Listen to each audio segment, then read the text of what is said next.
மகிழ் திருமேனியுடைய படம் விடாமுயற்சி. நம்ம தல அஜித் நடிக்கிற படம் உங்களுக்கெல்லாம் தெரிஞ்சிருங்க. எப்படி ஒரே வெள்ளத்தாடியோட நடுவில் ஒரு கருப்பு கண்ணாடி போட்டு நிற்கிறாரு பாருங்க. பக்கத்தில் ரொம்ப ஸ்டைலிஷாக கொஞ்சம் லேடிஸ் எல்லாம் நிற்கிறாங்க. நிறைய அட்டு பசங்கள்லாம் வர நிற்கிறானுங்க கூட. எல்லாம் வந்து டெக்னீஷியன்ஸ் அண்ட் க்ரூ. அந்த லேடிஸ் அப்படின்னு சொன்னதில் அந்த ஒரு ஒயிட் ட்ரெஸ் போட்ட அந்த ஒரு லேடியை தான் சொன்னேன். அவங்க ஏதோ அசர்பைஜான் ஆள் போல் இருக்குது.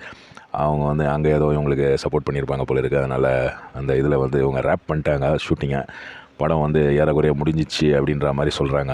முடிஞ்சிச்சின்னு ரொம்ப நாளாக நம்ம கேள்விப்பட்டுனே இருக்கோம். அதுக்கு நடுவில் அவர் துபாயில் வந்து கார் ஓட்டுறாரு, அதுக்கப்புறம் ஏதோ பண்ணுறாரு, அதுக்கப்புறம் சென்னைக்கு வராரு போகிறாரு.